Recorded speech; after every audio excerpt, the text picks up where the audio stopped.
Setelah selesai tahajud, ini dalilnya, apa yang dilakukan oleh Nabi? Sunnahnya. Pembahasan pertemuan yang lalu selesai tahajud. Sekarang setelah tahajud selesai ditunaikan, apa yang dituntunkan oleh sunnah Nabi untuk kita lakukan menjelang sholat fajar yang akan kita tunaikan. Baik. Saya akan tuliskan sejenak, membagi waktu di malam hari supaya ada gambaran kepada kita. Bismillah. Bapak Ibu sekalian, malam umumnya itu dibagi ke dalam 3 bagian atau 3 nama, ya. Tepatnya 3 nama. Satu, ada yang disebut dengan lail, al-lail.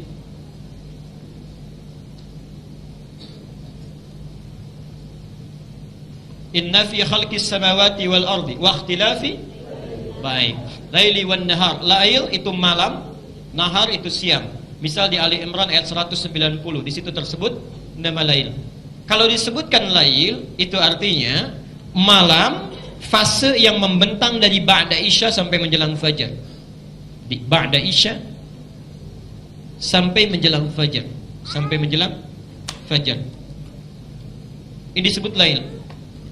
Jadi kalau ada bapak ibu bangun pada saat ini, tidak tidur dulu, misal ba'da isya kita sholat, atau bapak sedang menonton acara, atau ibu pulang dari satu kota, tiba di rumah malam misalnya jam 1, ingin sholat, nah itu bukan sholat tahajud. Sholat bangun itu namanya qiyam, karena dilakukan di waktu lail disebut qiyamul lail. Siap? Qiyam al-lail. Ini satu. Di sholat di malam hari yang dilakukan tanpa tidur dulu, umumnya disebut dengan qiyamul lail. Nah, kalau kita kemudian tidur terlebih dahulu, bangun di sebagian malamnya, misal dari isya sampai fajar, kita bangun misalnya 2:30, ya. 2:30 kita bangun, 02:30, itu sebagian dari malam, ya. Nah, sebagian dari malam itu, kalau sebagian bahasa Arabnya disambung dengan lail, itu menggunakan min biasanya, minal lail. Minal lail itu banyak, ya. Minal lail itu ada yang bangun dulu, ada yang tidur dulu kemudian bangun, ada yang tidak tidur tapi bangun kemudian di malam harinya karena alasan tertentu. Kalau kita bangun sebagian malamnya karena tidur dulu, maka waktu yang muncul itu disebut dengan tahajud. Tahajud. Ibadahnya disebut dengan tahajud. Oke. Quran surah 17 ayat 79. Wa minal laili, nah, dan dari sementara malam, artinya tidur dulu, sebagian malamnya kita bangun, min fatahajjad bihi, tunaikan tahajud. Jelas sampai sini? Baik. Jadi tahajud itu adalah waktu yang muncul di pertengahan malam setelah kita tidur terlebih dahulu. Jelas poinnya? Baik. Ini satu disebut lail, kedua disebut ini tahajud, ibadahnya tahajud, ibadahnya tahajud.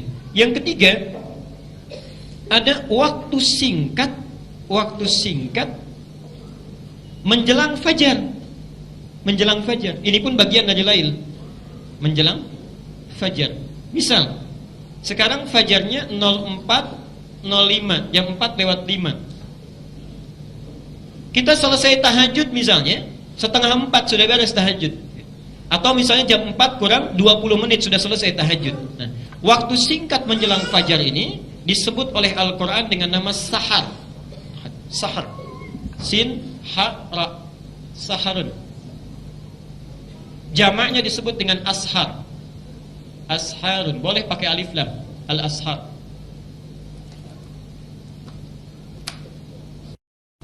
Waktunya disebut sahar. Jamaknya adalah ashar, ya. Kurang lebih barangkali 20-30 menit menjelang fajar, ya, masuk pada kategori ini. Nah, mohon maaf, aktivitas yang dilakukan di waktu ini disebut dengan sahur. Itu aktivitasnya. Karena itu di hadis, ya, ada redaksi makan apa? Sahur. Maksudnya makan yang dilakukan di waktu sahar. Mau kita makan, mau istighfar, mau apapun, aktivitasnya disebut dengan sahur. Kenapa Nabi menyebut makan sahur? Memberi isyarat kepada kita, kalau makan saat akan puasa, jangan terlalu awal. Lakukan menjelang dekat-dekat ke fajar, ya. Awas, kadang-kadang mohon maaf kita terlalu awal. Kalau 2:30 itu bukan makan sahur itu, ya. Makan tengah malam. Ini banyak hikmahnya. Kata Nabi, tasaharu fa inna fis sahuri barakah, ada berkahnya. Bayangkan, maaf, fajarnya jam 4:05, maghribnya misalnya 17:45 misal. Kalau jam 4 sampai jam 6 saja, berapa jam kita menahan puasa? Ya, sekitar 12 jam ya, kurang lebih misal 12 jam. Tapi kalau kita sahurnya jam 2:30, jam 3 plus 1 jam itu, lebih lama kita menahan lapar. Ini diantara hikmahnya. Jelas sampai sini? Baik, nah sekarang timbul pertanyaan, kalau saya sudah menunaikan tahajud, kemudian masih tiba jeda waktu menjelang ke fajar, apa yang Nabi contohkan sebagai sunnah pada kita untuk kita kerjakan? Apakah tidur lagi? Tidurnya sementara atau sementerus? Atau ada jadwal yang lain yang boleh kita kerjakan? Ini bahasan kita. Satu di antara sunnah Nabi yang disampaikan pada kita, kalau sudah tiba masuk kepada waktu sahar, ini dalil Qur'annya ada langsung di sini. Ada beberapa alternatif yang bisa kita kerjakan. Yang pertama, memperbanyak istighfar kepada Allah Subhanahu wa taala. Memperbanyak istighfar, memohon ampunan. Dalilnya tolong dibuka Quran surah 51 ayat ke-18.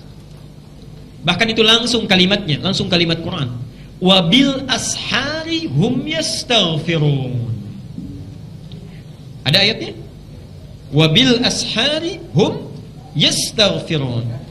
Mohon sabar belajar dengan saya, karena saya akan uraikan dengan terperinci setiap kalimatnya ya.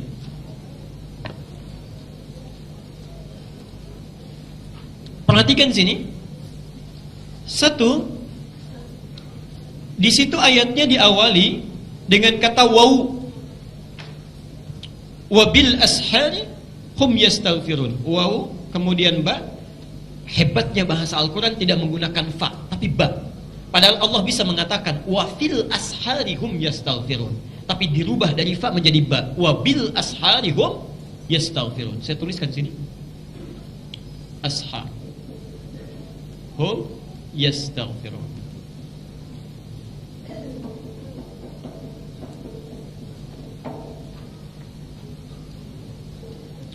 Wa di sini menunjuk kepada waw ataf dalam istilah bahasa Arab. Ataf itu huruf yang mengikatkan satu hukum atau menyandingkan ya, suatu keadaan tertentu atau pekerjaan dengan hukum dan pekerjaan sebelumnya. Dengan hukum dan pekerjaan sebelumnya. Saya jelaskan. Ketika Allah mengawali ayat 18 dengan waw ini, Allah ingin menjelaskan bahwa istighfar ini sebetulnya satu rangkaian dengan ibadah sebelumnya. Sebelum ayat ini disampaikan, ada ibadah yang dilakukan. Setelah ibadah itu selesai, disambung dengan yang ini. Seakan-akan ingin menyampaikan, kalau ibadah yang sebelumnya itu ingin sempurna, sandingkan dengan yang ini. Apa ibadah sebelumnya? Subhanallah, hikmahnya itulah tahajud. Itulah tahajud. Tolong dibaca dari ayat 15-nya. Saya langsung sampaikan. Innal muttaqina fi jannatin wa uyun. Di antara orang takwa itu ada yang tempat tinggalnya di surga, langsung di taman surga. Taman surga. Nanti insya Allah lain waktu dibahas dengan terperinci. Surga itu punya 4 level. Tingkat pertama bersama Rasulullah, ini saya sering istilahkan dengan VVIP, itu bersama Nabi. Yang kedua, VIP, ini taman surga, tingkat kedua. Yang ketiga, surga yang luasnya seluas langit dan bumi. Subhanallah, kelas bisnis itu. Itu ada di Quran surah Ali Imran ayat 133 dan 134. Dan yang terakhir itu kelas ekonomi ya. Digambarkan surganya, tidak disebutkan apa di dalamnya, cuma digambarkan oleh Nabi, mala ainun ra'at wala udhunun sami'at wala khatara ala qalbi bashar ya. Itu ada di kitab As-Siyam nomor hadis yang pertama. Sekarang lihat, apa keunggulan taman surga? Yang masuk ke sini, kalau di surga biasa, itu kalau ingin sesuatu yang melayani pelayan surga, namanya wildanun muhalladun. Wildan itu jamak dari kata walad. Wildan, jamaknya walad. Walad itu nama umum bagi anak-anak, mencakup laki-laki dan perempuan. Di sini ditafsirkan oleh ulama, kalau bapak misalnya yang minta, laki-laki yang minta, subhanallah, ada yang melayani bidadari surga. cantiknya luar biasa, keindahannya luar biasa, dan sudah tidak ada nafsu di situ, karena tugasnya untuk nikmat saja, nggak ada ibadah. Ibu juga begitu, begitu ingin sesuatu yang datang pangeran surga, datang wildanun mukhalladun di Quran. Ingin minum saja, bi akwabi wa abarika wa ka'sin min ma'in. Datang bawa gelas dengan senyum yang sangat memesona, yang terbuat dari kemilau emas mutiara yang sangat berkilauan, belum pernah dilihat di bumi, didengar oleh telinga, dan terlintas dalam pikiran kita, saking indahnya. Ini baru kelas ekonomi yang biasa. Tapi taman surga, akhirina ma atahum rabbuhum, ingin apapun Allah langsung yang kasih tanpa perantara, kun fayakun, ada Allah langsung yang kasih. Bahkan ada orang, ini unik ini kisahnya, orang ini orang sederhana tapi ingin sekali masuk ke sini. Dia lakukan amalannya, nanti kita akan lihat apa amalannya. Orang ini orang biasa, bukan orang yang kaya, kadang-kadang kekurangan dalam hidupnya, tapi ditunggangi ayat ini, amalannya kemudian dilakukan. Subhanallah, muncul Al-Baqarah ayat 25. Wa basyiril ladzina amanu wa 'amilus solihati anna lahum jannatin tajri min tahtiha. Masuk dia ke taman surga, banyak mengalir sungai-sungai di bawahnya dan indahnya luar biasa.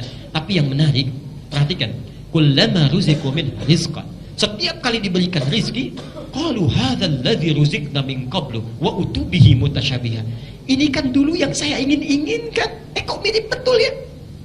Saya ilustrasikan, misal mau ke sini, lihat di situ ada orang jualan ayam goreng. Mau beli, nggak sempat beli dan nggak punya ya, uang untuk membelinya. Masuk ke masjid ini, misal meninggal, masuk taman surga, begitu terfikir, cling, sudah ada. Mirip ya seperti dulu yang diinginkan. Itu taman surga dan tanpa perantara, Allah langsung yang memberikannya. Mudah-mudahan kita bisa masuk ke dalamnya. Tidak cukup dengan amin, tapi kita lihat dulu amalannya apa. Yuk, kita lihat, tunggangi amalannya baru amin. Baik kan? Apa amalannya? Kanu qabla dzalika muhsinin, saat di dunianya penghuni taman surga itu orang-orang baik. Apa amalannya? Kanu qalila minal laili ma yahja'un. Orang-orang ini qalilan, sedikit sekali, ma yahja'un, tidurnya sedikit tidur. Subhanallah. Ini sudah senyum-senyum nih, pertanda ada situasi yang tidak menentu. Memang tipis bedanya, ini sedikit tidur, ini sedikit-sedikit. Lihat sini, qalilan minal laili ma yahja'un. Ayat ini bisa dibaca dengan dua waqaf, bisa berhenti di kanu qalila. Artinya penghuni ini nggak banyak. Kalau kita baca berhenti wakafnya di qalila, penghuninya nggak banyak, kalangan elit ini sedikit. Minal laili ma yahja'un, amalannya ini. Tapi kalau kita teruskan, peluang lebih lebar. Kanu qalilan minal laili ma yahja'un. Mereka itu kanu, amalannya qalilan minal laili ma yahja'un, sedikit tidurnya, banyak tahajudnya. Tidak cukup dengan tahajud, wa, karena itu menggunakan wa. Wabil ashari hum yastaghfirun. Selesai menunaikan tahajud, tenang sebentar, lihat hebatnya, tidak menggunakan fa tapi menggunakan waw, wa. Kalau fa itu artinya nggak ada jeda ya, fabil ashari, fa artinya selesai tahajud langsung istighfar. Ini tidak. Kenapa menggunakan waw? Karena barangkali setelah dia tahajud ingin rehat sebentar, ingin tenangkan diri dulu, ingin membaca doa yang lain, baru kemudian menggunakan wa. Karena itu hurufnya waw, harfu atfin ma'ahaddin, huruf ataf yang memberikan jeda, bisa 5 menit, bisa 3 menit, bisa 7 menit, karena itu menggunakan waw. Kemudian ba, wabil ashari, tidak pakai fa. Kalau menggunakan fa itu artinya istighfar saja biasa. Tapi kalau menggunakan ba, ba itu harful ilsaq, harful ilsaq yang melekatkan, mendekatkan sesuatu kepada kita. Jadi orang ini membaca istighfarnya bukan di lisan saja, tapi dihadirkan makna istighfar ke dalam dirinya, dirasakan, dosanya dipahami, diingat-ingat betul. Karena itu menggunakan ba, itu bukan istighfar biasa. Jadi kalau Bapak Ibu ada isyarat di ayat ini, kalau kita ingin mendekat kepada Allah, jangan cuma banyak kuantitasnya disebutkan, subhanallah, subhanallah, alhamdulillah, Allahu akbar, tidak. Yang diinginkan setiap disebutkan, pahami maknanya. Kemudian ukur ke dalam diri kita, dosa, berapa banyak dosa yang sudah kita kumpulkan. Perhatikan indahnya Allah, nanti saya sebutkan hadis kuncinya. Ini di sini dulu ya. Ba. Jadi kita membaca istighfar itu, kenapa menggunakan huruf ba, harful ilsaq? Ada isyarat jangan cuma dibaca, tapi hadirkan maknanya ke dalam diri kita. Kenapa ini penting? Al-Muzammil ayat yang ke-6.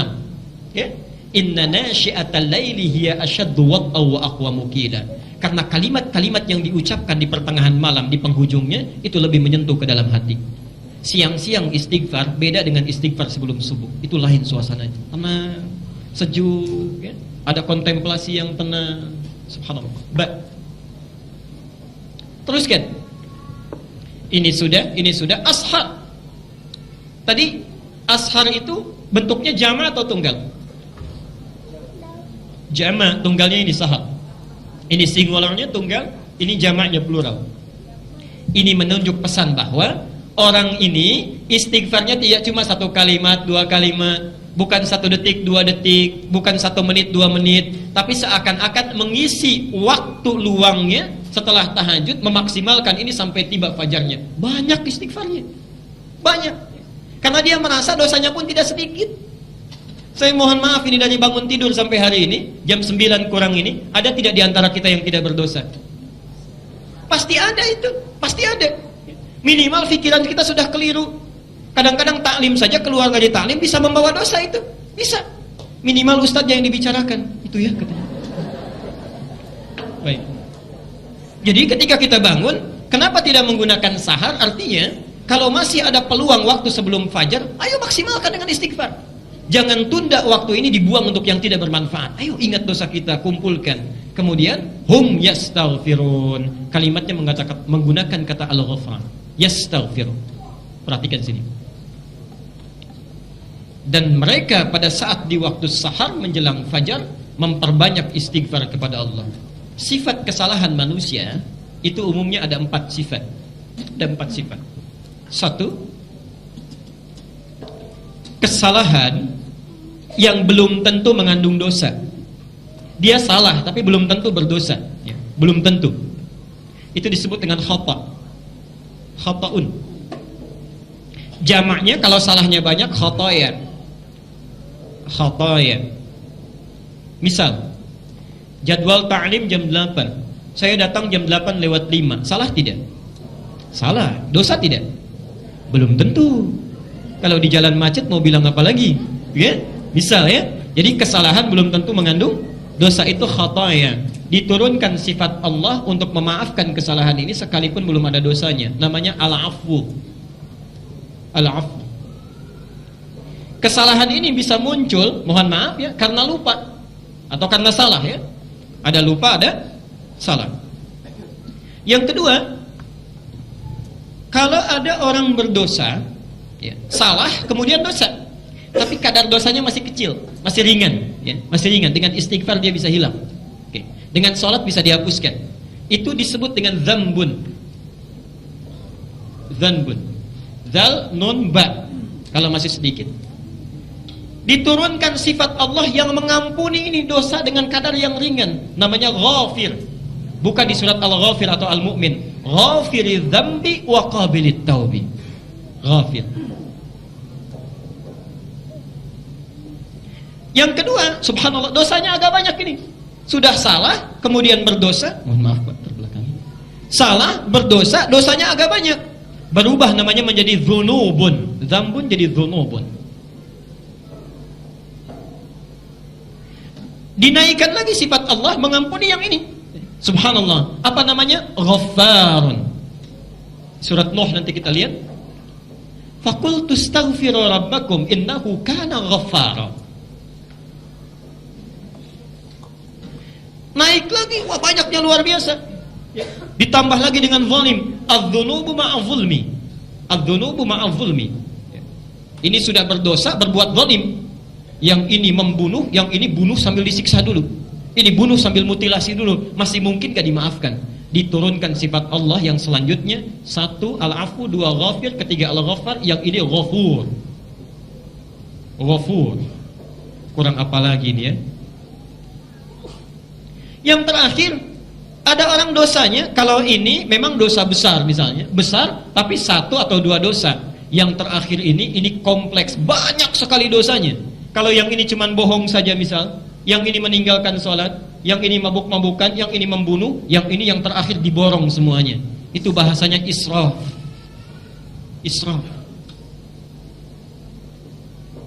Perhatikan, pada orang yang israf dalam dosa pun, banyak sekali dosanya, itu Allah panggil dengan kalimat sayang, supaya mau untuk bertobat kembali kepadanya.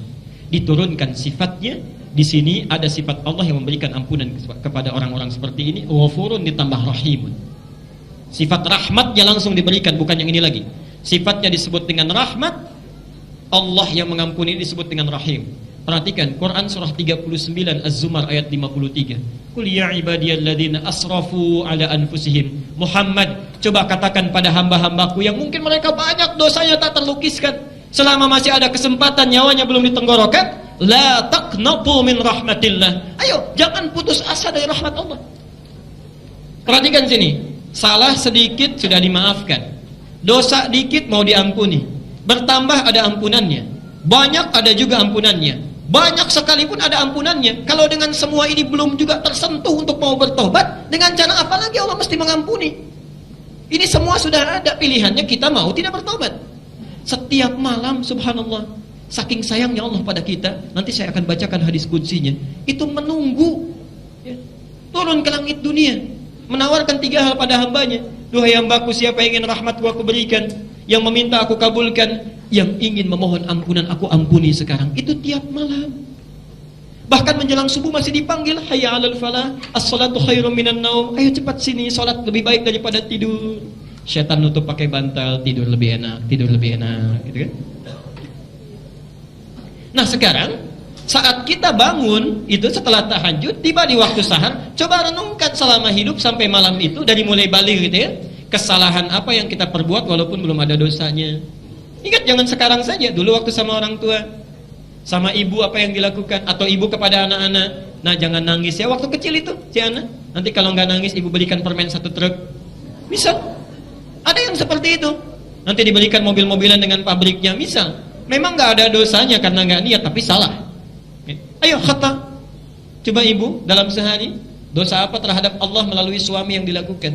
Bapak begitu sebaliknya terhadap ibu. Kepada anak-anak kita diingat-ingat, betul dirasakan, betul. Subhanallah, turun Al-Baqarah ayat 286, itu yang paling hebat. La yukallifullahu nafsan, Allah tidak mungkin kasih beban orang hidup melebihi kemampuannya, sesuai dengan kadar hidupnya. Lahama, orang sudah punya bekal, silahkan jadikan ibadah. Pakainya lam, hebat sekali. Lam itu pemberian yang sangat lembut, indah. Laha, kalau orang ini mau berbuat baik, maka sabat dari perbuatan baiknya akan diberikan pahala yang melimpah. Laha. Tapi kalau orang ini melenceng, memilih melakukan perbuatan maksiat, dirubah dari ala menjadi dari la menjadi ada. Jadi sulit, maaf.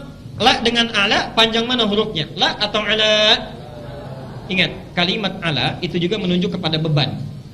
Kenapa di sini menggunakan kalimat ala? Seakan-akan memberi isyarat, memang maksiat itu awal dilakukan mudah, tapi kalau sudah dilakukan seakan-akan ringan, setelah itu jadi beban itu, kepikiran, merasa bersalah dan sebagainya. Karena itu kalimatnya menggunakan ala. Wa 'alaiha maktasabat, bukan kasabat lagi, tapi Subhanallah. Lihat indahnya Allah. Paham bahwa manusia itu tidak ada yang sempurna, pasti banyak yang maktasabat. Untuk meringankan beban kita, diturunkan kalimat setelahnya, Rabbana la tu'akhidna in nasina khata. Prakteknya Al-Bukhari nomor hadis yang ke-711, dibaca dalam setiap kali salat. Bacaan doa iftitah kita, Allahumma ba'id baini wa baina khataaya kama ba'adta bainal. Subhanallah, itulah rahasianya kenapa kita baca iftitah, membaca Allahumma ba'id. Allah meminta kepada Allah, ya Allah, hapuskan dosa saya walaupun kesalahan yang tidak ada dosanya. Muncul hadis, salat yang satu dengan yang lainnya menghapuskan dosa-dosa yang pernah dilakukan pada saat itu. Kalau bacanya paham. Kalau sedang salat yang dibaca Allahumma ba'id, pikirannya kearisan, itu nggak akan dapat. Ya, nggak nyambung. Rabbana la tu'akhidna in nasina aw akhtana. Rabbana wa la tahmil isran kama hamaltahu 'alal ladzina. Itu adalah dzambun wa dzunubun wa dzulmun. Rabbana wa la tuhammilna ma la ta, itu israfun. Perhatikan, diturunkan sifat Allah seluruhnya. 1, fa'fu, al-'afwu, memaafkan yang khata. wa'fu anna. Kemudian waghfir lana, ghafir, ghafar, ghafur. Kemudian warhamna, rahim. Kurang apa lagi? Anta maulana fansurna 'alal qaumil. Subhanallah. Kalau ditawarkan tiap hari Allah menunggu, sudah dipanggil, ditunggu-tunggu mau diampuni, kitanya nggak datang, kurang apa lagi perhatian Allah. Jadi wajar kalau Allah tuh maha sangat marah itu. Maha marah kalau di akhirat ada orang nggak mau tobat. Jelas ya? Kita teruskan dulu sebentar, nanti kita berhenti di jam 9 untuk diskusi barangkali. Yang kedua, memperbanyak doa. Memperbanyak doa.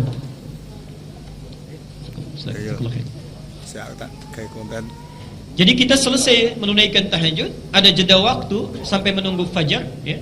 Subhanallah, manfaatkan dengan perbanyak istighfar, satu itu. Yang kedua, kalau masih misalnya kita cukup dengan istighfar, alhamdulillah hati sudah tentram, sudah meminta, ayo sibukkan dengan doa. Sibukkan dengan doa. Dan perintah berdoa ini saking pentingnya, hadisnya hadis qudsi dan diriwayatkan di sekurang-kurangnya 3 kitab utama. Ini sudah saya tuliskan di layar. Di Al-Bukhari nomor hadis 1145 bisa kita lihat. Di Muslim nomor hadis 758 dan di Abu Daud nomor hadis 1315. Jangan khawatir yang membawa flash disk, nanti saya berikan, silahkan saja mau di copy, saya tidak punya hak cipta. Silahkan ambil, baca, sampaikan pada keluarga sehingga ibadah kita bisa sempurna dan bersama-sama dilakukan. Lihat hadisnya. Lihat hadisnya tadi yang saya bacakan sebagiannya. Yanzilu Rabbuna tabaraka wa ta'ala. Ini hadis qudsi. Kata Rasulullah sallallahu alaihi wasallam, Allah Subhanahu wa ta'ala kalimatnya menggunakan Rabb. Yanzilu Rabbuna. Agak pelan-pelan ya. Ada nazala, ada habata. Ada nazala, ada habata, itu lain. Baca Al-Baqarah 38 maaf. Al-Baqarah 38. Ayo, ini mana Qur'annya ini? Qul nahbitu minha jami'ah. Qul nahbitu, ihbitu. Jadi turun itu ada habata, ada nazala, lain. Nazala. Ada habata, ada nazala. Qul nahbitu minha jami'ah. Fa imma ya'tiyannakum minni hudan, dan seterusnya ayat. Perhatikan sini. Kenapa Adam ketika diturunkan oleh Allah ke bumi, kalimatnya bukan menggunakan nazala tapi menggunakan habata. Qul nahbitu minha jami'a. Perhatikan, kalau habata itu turun dengan niat bermukim, dengan niat tinggal. Adam diturunkan ke bumi memang untuk tinggal di bumi, menjadi khalifah di sana, memperbaiki keadaan bumi. Karena itu kalimat Qur'annya menggunakan habata. Ini hebatnya bahasa Al-Quran. Setiap kalimatnya itu ada makna, bahkan hurufnya. Tapi subhanallah, ketika menerangkan Allah yang turun ke langit dunia, tidak menggunakan kata habata, menggunakan kata nazala. Yanzilu Rabbuna. Yanzilu. Nazala itu turun, ya, turun umumnya dengan tidak niat mukim. Cuman turun saja. Jangan digambarkan di kepala kita Allah turun, bukan. Maksudnya Allah menurunkan rahmatnya, ya. Sudah ada kebahagiaan yang ingin diberikan. Allah tidak segambar, tidak terbayang oleh kita, dan tidak serupa dengan apa yang kita gambarkan. Artinya apa? Kalimat ini mengandung mukjizat yang disampaikan oleh Nabi. Tidak menggambarkan, kalau Nabi berkata yahbitu Rabbuna, ini salah kalimat Nabinya. Karena Allah tidak menempat, tidak mewaktu. Artinya apa? Mohon maaf, tidak disifati dengan tempat dan sifat yang seperti kita menggunakannya. Kalimat nazala artinya tidak turun untuk menempat, menggunakan isyarat ini, ada kesan dalam kalimat ini, gunakan manfaatnya, itu maksudnya. Gunakan peluangnya. Karena ini hadir tidak setiap waktu. Kalau menempat itu artinya ada tempatnya tidak? Lebih lama atau sebentar? Sifatnya lebih lama. Saya meletakkan penghapus di meja, ada tempatnya, sifatnya lebih lama. Tapi kalau tidak menempat, tidak mukim, artinya singkat. Ini kalimat ingin menunjukkan waktu. Kenapa menggunakan nazala? Manfaatkan peluang ini karena waktunya cukup singkat, tidak lama, itu maksudnya. Tapi hebatnya, ini kalimat ditambah ya di depannya. Yanzilu Rabbuna. Ya al-mudhara'ah. Ya menunjuk kepada fi'il mudhari'. Ya. Perhatikan. Kalau di dalam Al-Quran, di hadis atau bahasa Arab, satu kalimat diawali dengan ya. Ini kalau dalam bahasa Inggris menunjuk kepada 3 makna fi'il mudhari'. Present, continuous, dan future. Oke. Present, kalau Bapak Ibu bangun nanti malam, saat itu istighfar, memohon doa, meminta kepada Allah, subhanallah, saat itu kesempatannya ada, walaupun singkat. Tapi bukan malam itu saja, besok malam pun sudah ada lagi, continuous, berlangsung terus. Yang ketiga, future, bukan hanya besok, minggu depan, bulan depan, tahun depan, itu masih ada. Ketika kalimat ini disebutkan oleh Nabi menggunakan huruf ya, ingin memberikan kesan bahwa ini berlangsung tiap hari. Ini berlangsung tiap malam menjelang fajar, tapi waktunya singkat. Persoalannya kita mau tidak mengambilnya. Jelas sampai sini? Baik, saya teruskan. Yanzilu Rabbuna. Nama Allah ada berapa? Baik. Kenapa di sini dipilih Rabb?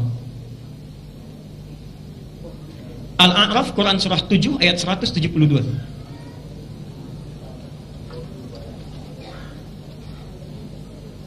Agak sabar ya sebentar. Al-A'raf, Quran surah 7 ayat 172. Tafsirnya, catat, tafsirnya, syarahnya, hadis yang paling mudah saja, Al-Arba'in An-Nawawiyah, nomor hadis yang keempat dari Abdullah bin Mas'ud. Perhatikan di sini. Di dalam surah Al-A'raf ayat ke-172, ketika Bapak Ibu kita semua sedang berada di alam kandungan, di rahim ibunda kita, itu sudah ada dialog kita dengan Allah. Ditanya oleh Allah, alastu birabbikum? Qalu bala. Perhatikan poinnya, birabbikum. Nama Allah itu kan banyak, kenapa tidak menggunakan Rahman? Bisa Allah mengatakan alastu birahmanikum, alastu birahimikum, alastu bimalikikum. Kalau yang namanya Tuhan kan berkuasa raja ya, subhanallah. Tapi yang dipilih oleh Allah di sini kalimat Rabb. Rabb ini asalnya dari kalimat tarbiyah, at-tarbiyah.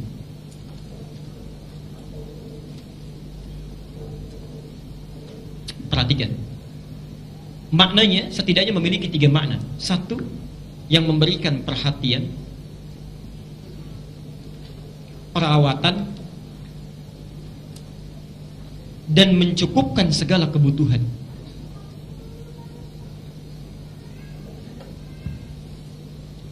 Kalau sifatnya sementara, misal kita kan tidak abadi hidup di dunia ini ya. Orang tua memperhatikan anaknya, merawat dengan baik, dicukupkan kebutuhannya. Kalau sifatnya sementara disebut dengan murabbi. Murabbi. Pernah dengar istilah murabbi? Ini ada murabbi saya, maksudnya yang melihat saya, memperhatikan saya, merawat saya. Orang tua itu murabbi kita. Perhatikan. Tapi kalau sifatnya tanpa batas, abadi, tidak tersekat dengan sesuatu hal apapun, dirubah dari murabbi menjadi rabb. Kalimatnya tidak panjang tapi berbentuk pendek karena dia tidak disekat oleh apapun, dan cepat pemberiannya. Seakan-akan ketika kita ditanya oleh Allah, siap tidak kamu mengakui saya sebagai Tuhan yang nanti selama hidup akan saya perhatikan perjalanannya, saya rawat supaya kamu tidak gelisah. Kalau kamu salah saya ampuni, saya maafkan. Dosa saya ampuni. Kalau kamu butuh sesuatu saya berikan rezeki. Diatur oleh Allah semua. Kalau ibu ada yang menawarkan seperti itu atau bapak, silahkan. Mau apa saja saya berikan. Salah saya maafkan. Ingin apapun saya coba penuhi. Mau tidak? Pikir panjang atau pendek? Saya yakin tidak mikir.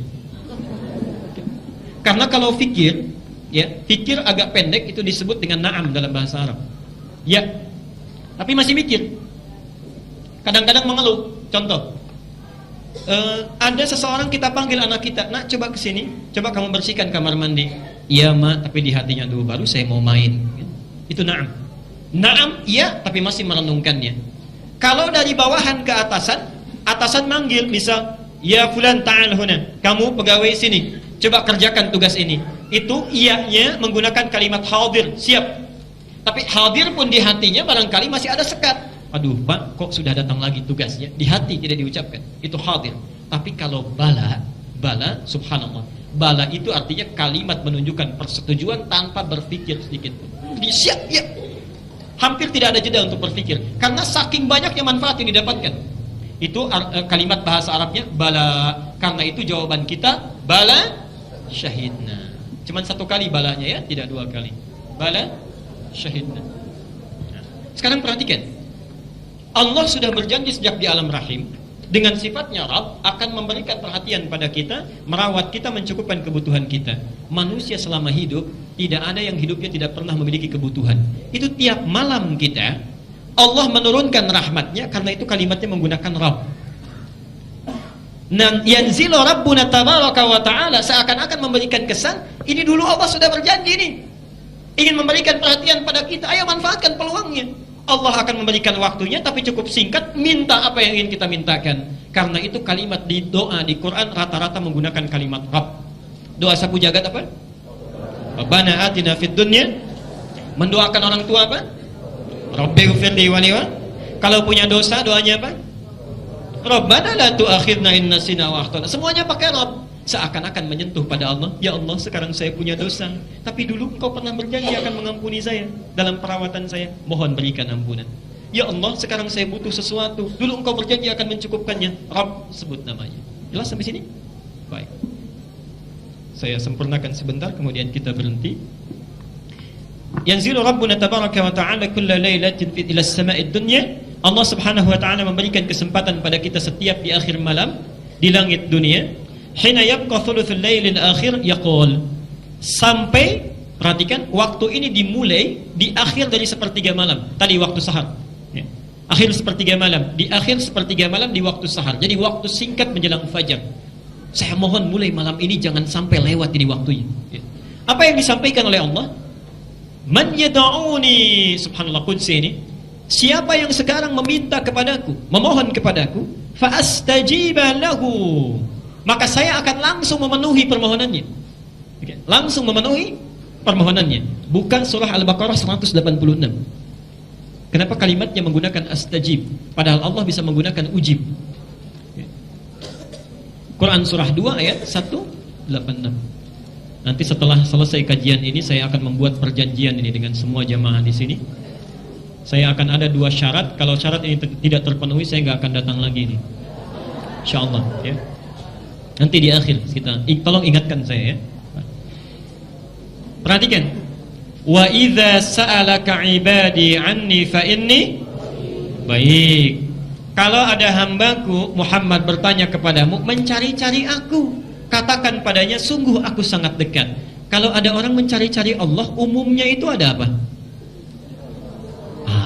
Ada keperluan ya? Mau minta. Jadi ada hamba yang dicari-cari Allah, ada hamba yang mencari-cari Allah. Yang dicari-cari Allah itu yang banyak dosanya, dicari oleh Allah, diberikan hidayah supaya mau kembali. Yang mencari Allah biasanya ada 2 tipe. Satu yang semangat sedang ibadah, yang kedua sedang butuh. Lihat sini. Indahnya kalimat Quran, Muhammad katakan kepadanya fa inni qarib, pakai fa, enggak ada jeda. Sungguh aku sangat dekat, untuk meyakinkan kita supaya tidak putus asa. Ini masih ada Tuhan yang dekat dengan saya. Langsung dijawab ujibu da'watan. Perhatikan, kalimat di sini menggunakan ujib, tapi di hadis qudsi ini menggunakan astajib. Apa bedanya? Teruskan dulu ayatnya. Sifat doa kalau diminta sifat doa itu pasti dijawab. Kalimat Qur'annya menggunakan ujib. Jadi saat kita meminta, Allah pasti menjawab. Kalau doa Bapak Ibu ada yang tidak dijawab atau tertunda, berarti ada yang salah dengan cara kita melakukannya. Karena sifat doa itu saat minta pasti dijawab itu. Seketika bisa tertunda beberapa saat, tapi kalau tidak terjawab, ada yang salah dengan diri kita. Contoh, hadis Muslim, kita sudah bahas ini. Ada seorang datang dari jauh, perjalanan jauh.